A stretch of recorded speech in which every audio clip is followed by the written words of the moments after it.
What happens when a 19th century philosopher meets 21st century technology? When an idea born in the mind of Friedrich Nietzsche, the will to power, finds its echo in the circuits and algorithms of artificial intelligence? In today's video, we dive deep into this powerful intersection of philosophy and machine, not just to reflect on where we are, but to question where we might be headed. Nietzsche didn't live to see the digital revolution. He never imagined a world where consciousness could be mimicked, where machines could compose music, write poetry, make ethical decisions, or manipulate markets with terrifying precision. But his philosophy, raw, radical, and unapologetically human, may have more relevance now than ever before. At the core of Nietzsche's thought is the idea of the will to power, not merely a desire to dominate, but a deeper, existential drive to grow, to overcome, to shape reality through self-assertion and transformation. And that, strangely, sounds a lot like the trajectory of artificial intelligence. We're building machines that don't just serve, they learn. They adapt. They improve. Every generation of AI outpaces the last. From generative language models that simulate human creativity to neural networks that mimic brain function, AI is rapidly developing its own kind of evolutionary momentum. In Nietzschean terms, it's a will to surpass limits, including the human mind itself. But here's the paradox. Nietzsche's will to power was always rooted in the human condition. It was a call to confront nihilism, to create values in the face of meaninglessness, to take control of one's destiny in a world without inherent order. AI, on the other hand, doesn't suffer from existential dread. It doesn't create meaning, it follows code. Yet it is increasingly influencing how humans find purpose, solve problems, and even define themselves. So where do these two powerful forces intersect? Nietzsche's will to power and the rise of AI. Is AI an extension of our deepest human drive to evolve, to overcome, to become something more? Or is it the opposite, a technological projection of our fear of death, our desire to outsource responsibility, our reluctance to confront our limitations? Could AI be the ultimate Übermensch, the overman, who transcends the old ways of thinking?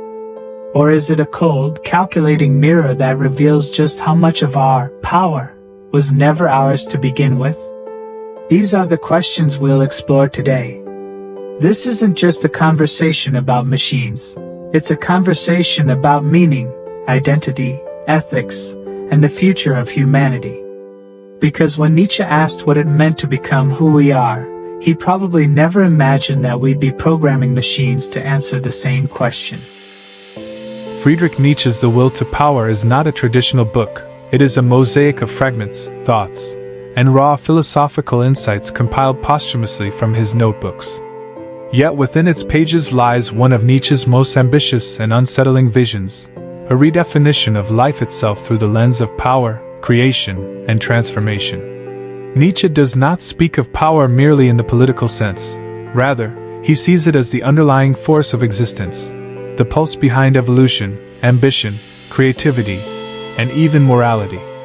For Nietzsche, life is not a passive process, but a dynamic, ever-expanding struggle to grow, to assert, to overcome.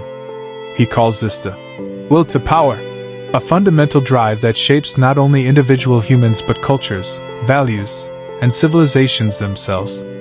In this work, Nietzsche launches a fierce critique of modernity, morality, and metaphysics. He argues that traditional values, especially those rooted in religion and democratic ideals, have become life-denying. They weaken the human spirit by promoting comfort, equality, and passivity over strength, excellence, and self-overcoming. Nietzsche laments the rise of what he calls slave morality, a mindset rooted in resentment and fear, which glorifies meekness and condemns greatness. In contrast, the will to power calls for the revaluation of all values, for humanity to create new meaning based on strength, creativity, and authenticity.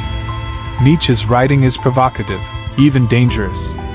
He challenges the reader to abandon illusions of objective truth, universal morality, and fixed identity. Instead, he invites us into a world of becoming, a world where truth is a constructive power, where life's meaning is not given but created. At the heart of this vision lies the figure of the Übermensch, or Overman. Not a tyrant or a ruler, but a new type of human being who dares to live without guarantees, who affirms life in all its chaos and pain, and who creates new values out of the raw material of existence. The Overman is the embodiment of the will to power fully realized. The will to power is not an easy read, it is chaotic, contradictory, and unfinished. But that is precisely the point. Nietzsche was not offering a system, but a challenge. He wrote not to comfort, but to awaken. In an age increasingly shaped by technology, comfort, and conformity, Nietzsche's vision is more urgent than ever. He asks, will we become creators, or remain slaves to inherited truths? Will we shrink from the abyss, or find the strength to dance upon its edge? Nietzsche does not give us answers. He gives us a flame. What we do with it, burn, build, or become, is up to us. Artificial intelligence and the death of old values. The rise of artificial intelligence, AI, marks not just a technological revolution, but a cultural and philosophical shift that challenges the very foundation of human values. As machines become increasingly capable of performing tasks that once defined human uniqueness, thinking, creating, deciding, we are forced to reconsider the relevance of traditional moral frameworks, societal norms, and even our sense of identity. In this light, AI is not just reshaping industries, it is participating in the slow, quiet death of old values. Historically, values such as hard work, autonomy, and rationality have shaped our collective ethics. These ideals were often tied to religion, humanism, and Enlightenment thinking. A person who worked tirelessly, reasoned clearly, and acted with moral intention was once the pinnacle of virtue. Today, AI challenges all three of these pillars. Machines can now work harder, faster, and more efficiently than any human. Algorithms can make rational decisions without fatigue, emotion, or bias, at least in theory. In many ways, AI appears to be outcompeting the very behaviors we once held sacred. The value of work, for example, is deeply ingrained in both capitalist and cultural ideologies. "You are what you do" has long been a guiding principle of self-worth and societal contribution. But as AI automates jobs across every sector, from manufacturing to medicine to art, this principle starts to falter.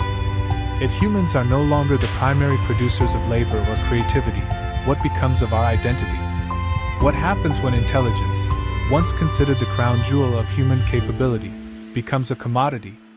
Ethical values are also being redefined. Traditional moral systems, whether religious, philosophical, or cultural, are based on human experience and emotion. AI, however, operates outside this context. It doesn't feel empathy, guilt, or compassion, yet we are beginning to trust it with morally charged decisions, judicial sentencing, hiring processes, even military operations. When ethics become a set of programmable rules, are we enhancing justice or flattening it into something cold and mathematical? Moreover, AI raises questions about free will and agency. In a world increasingly shaped by algorithmic nudges and predictive models, individual choice becomes less spontaneous and more manipulated. Old values rooted in the idea of personal freedom begin to dissolve under the weight of data-driven determinism. Still, the death of old values does not mean the end of all values. It may signal the beginning of a transformation. Just as the Industrial Revolution redefined labor and social class, the AI revolution may give rise to new ethical frameworks, ones that prioritize adaptability, digital literacy, and emotional intelligence. In this new paradigm, value may shift from what we do to how we relate, how we feel, and how we understand what it means to be human in a machine-enhanced world. Will to power as a driving force behind technological innovation. Friedrich Nietzsche's concept of the will to power is one of his most profound and often misunderstood ideas. At its core, it is not merely a lust for domination or control, but rather the fundamental life force that compels individuals and societies to grow, overcome limitations, and create new realities. In the context of modern technological advancement, this philosophical insight gains surprising relevance. The evolution of technology, from the first stone tools to artificial intelligence, can be seen as a grand manifestation of humanity's will to power. It's not just about solving problems, it's about transcending our current condition, reaching beyond what is, and inventing what could be. Technological innovation is more than a utilitarian response to needs. While necessity might be the mother of invention, the desire to reshape the world in our own image is its fuel. The wheel, electricity, the printing press, the internet, all were born not only from necessity but from an innate drive to expand human potential and express mastery over the environment. Nietzsche would likely argue that this isn't simply practical problem solving, it's the will to power in motion, a striving to surpass previous limitations and achieve greatness through creative force. In the rise of modern computing, space exploration, biotechnology, and especially artificial intelligence, we see this dynamic magnified. AI represents a kind of technological self-overcoming. We are now building systems that can learn, adapt, and even create. This act of birthing intelligence outside ourselves echoes Nietzsche's idea of self-transcendence, the hallmark of a life driven by the will to power. It's not enough for us to know. We want to create something that knows. It's not enough to evolve biologically. We want to accelerate evolution through machines. Every advancement becomes a new rung on the ladder towards something greater, something more powerful, perhaps even something godlike. But this drive is not without its shadows. The will to power, when left unchecked, can veer into reckless ambition. Technological innovation pursued without ethical reflection risks becoming destructive, not because the will itself is evil, but because it can be misguided. Nietzsche never advocated blind ambition. Rather, he spoke of the need to create values and rise above shallow conformity.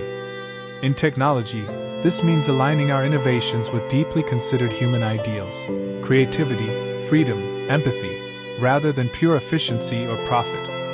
Ultimately, the will to power is not about domination over others, but about self-mastery and transformation.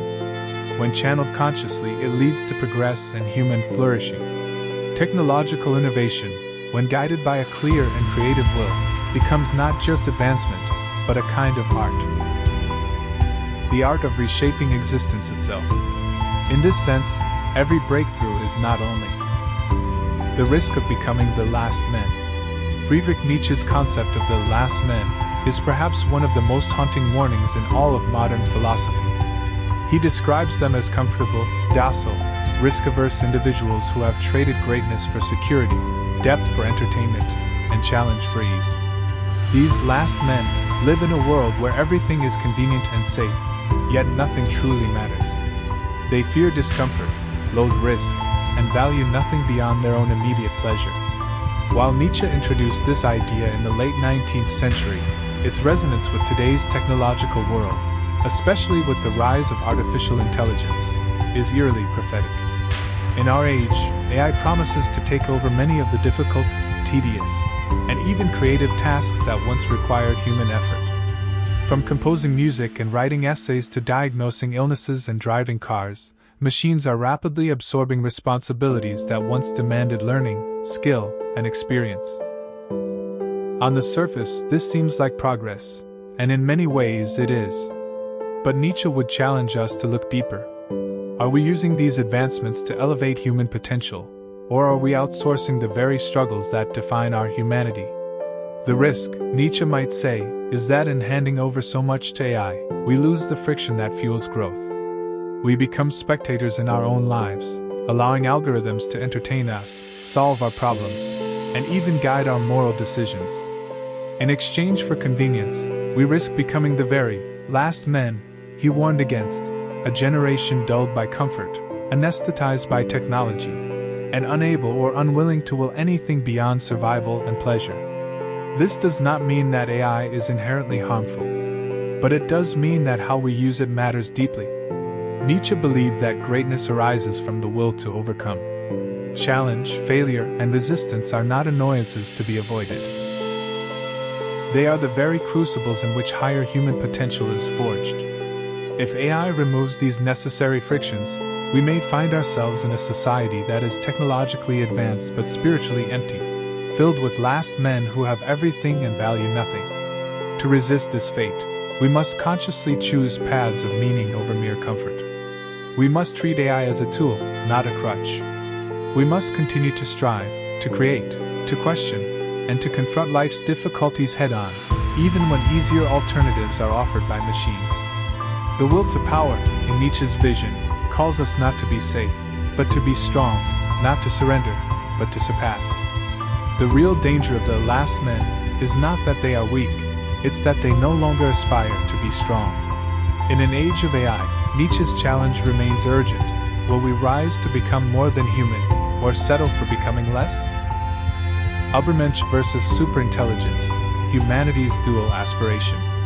The philosophical concept of the Übermensch, introduced by Friedrich Nietzsche in the 19th century, symbolizes the ideal human, one who transcends conventional morality, creates their own values, and lives life with strength, creativity, and passion. Fast forward to the 21st century, and we encounter a new ideal, superintelligence, an artificial intelligence far surpassing human cognitive abilities. While Nietzsche's Übermensch is a vision of human evolution through willpower and self-overcoming, superintelligence represents a technological leap that might bypass humanity entirely. These two ideas, one deeply humanistic, the other post-human, raise profound questions about the future we are striving toward. Nietzsche's Übermensch is not about physical power or domination. Rather, it is a call for individuals to rise above herd mentality, to reject imposed systems of meaning, and to courageously forge their own path. The Übermensch embraces life fully, even its suffering, and redefines success in personal, existential terms. This concept was Nietzsche's answer to what he saw as the death of traditional values in modernity. In a world stripped of religious and moral absolutes, the Übermensch becomes a beacon of self-created meaning. In contrast, superintelligence, imagined by thinkers like Nick Bostrom, emerges from the realm of artificial intelligence and speculative futures. It is the theoretical endpoint of machine learning and computational power, an entity that can think, reason, and innovate far beyond human capability. Unlike the Übermensch, superintelligence may not be concerned with morality or meaning in any human sense. It may act according to programmed goals, optimization functions, or strategies completely alien to human experience. The contrast is striking. The Übermensch is a celebration of human potential, grounded in philosophy, art, and personal struggle. Superintelligence is a projection of technological progress, often accompanied by fears of loss, of control, of relevance, even of survival. While Nietzsche called on individuals to evolve inwardly, AI researchers warn that superintelligence might evolve outwardly, potentially overriding human decision-making altogether. However, these two visions may not be entirely at odds. One could argue that striving to create superintelligence is itself an expression of the Übermensch ideal, a bold leap into the unknown, rejecting the limits imposed by biology and tradition. Yet Nietzsche might counter that outsourcing thought and value to machines is the opposite of self-overcoming. It is escape, not evolution. The tension between these two concepts reflects a deeper cultural divide. Are we aiming to become greater versions of ourselves? Or are we building something to surpass us entirely? Can machines ever embody the richness of human experience, or will they render it obsolete? The illusion of mastery and control.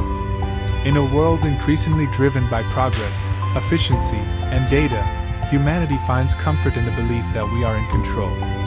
We build systems, write algorithms, and structure lives around the idea that with enough knowledge and effort, we can master anything, nature, technology, even our own minds. But beneath this confident narrative lies a profound and unsettling truth.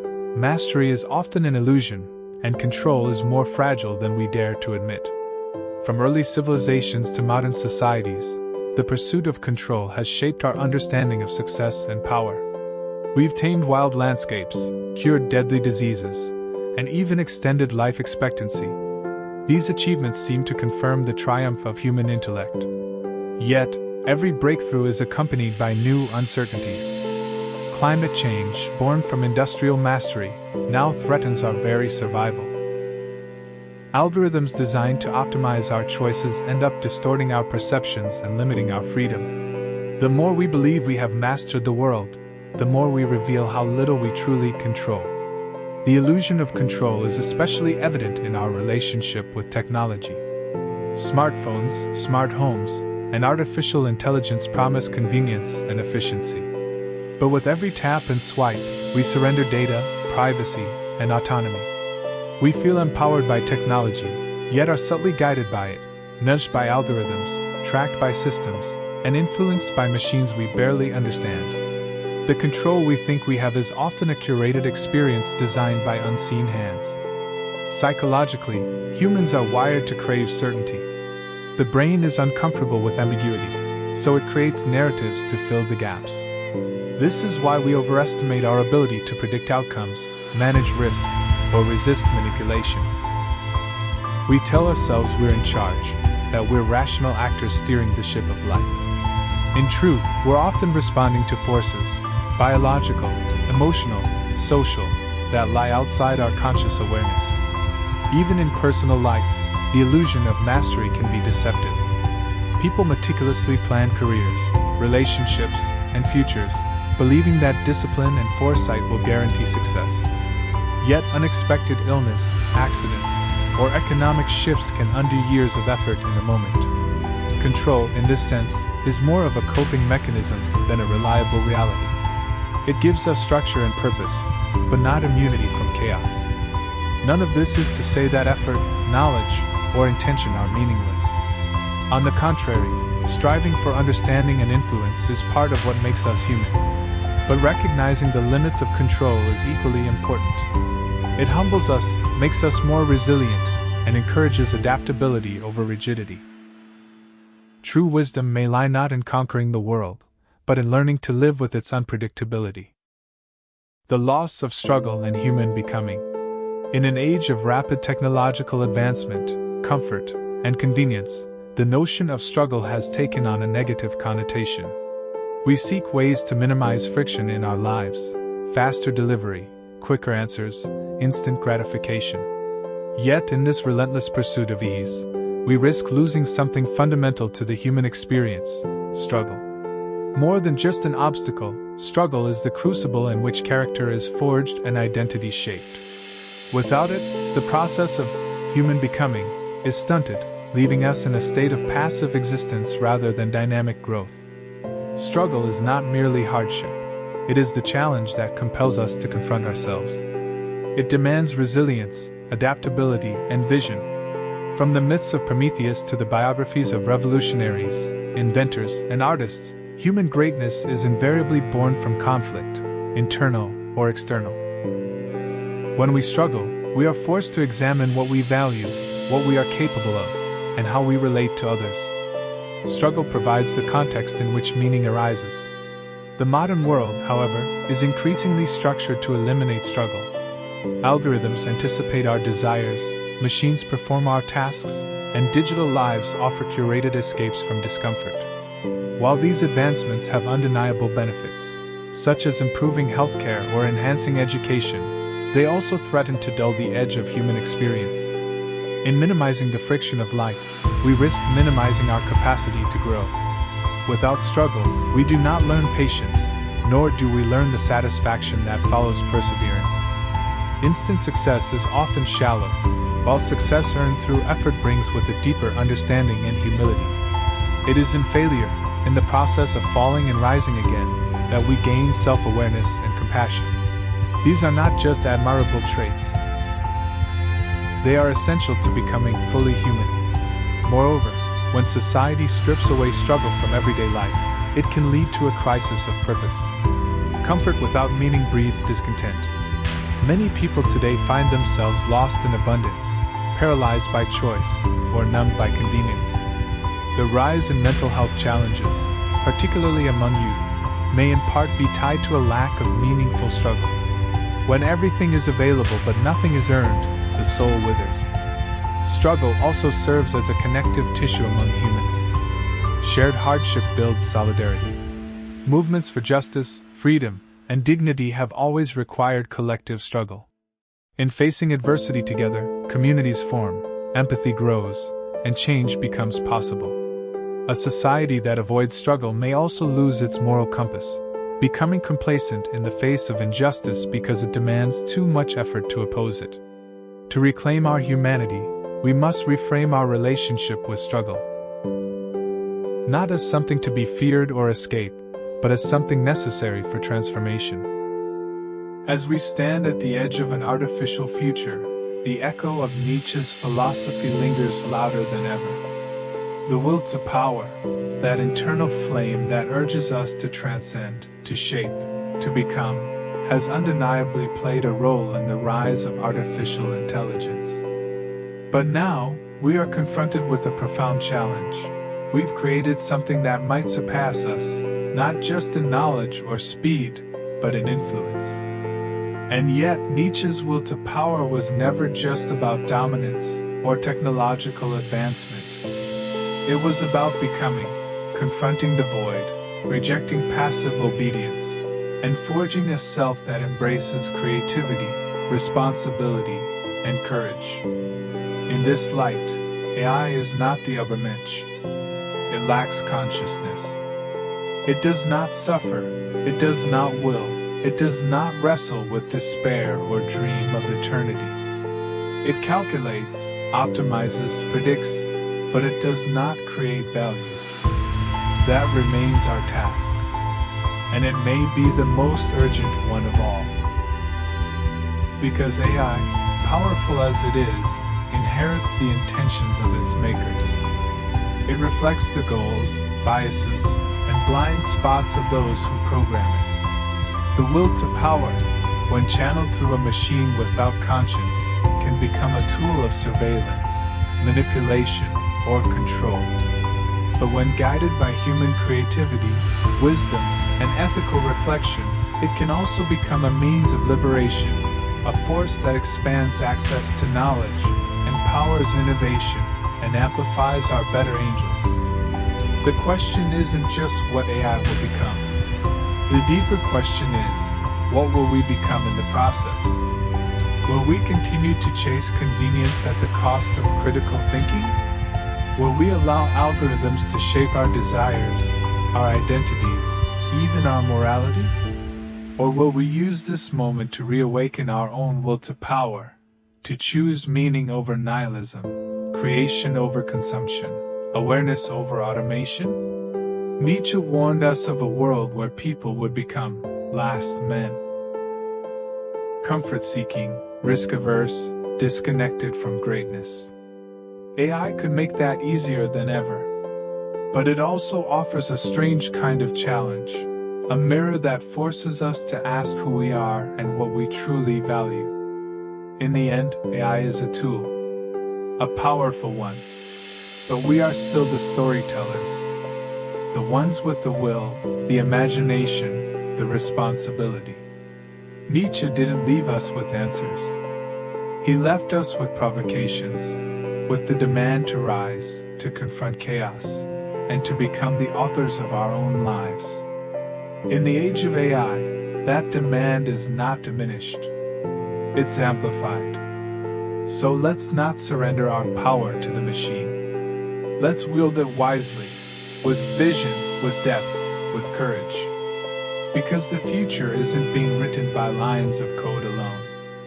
It's still being shaped by those who dare to think, and to will, beyond the binary. Thank you for joining me in this exploration of Nietzsche, the will to power, and the rise of AI.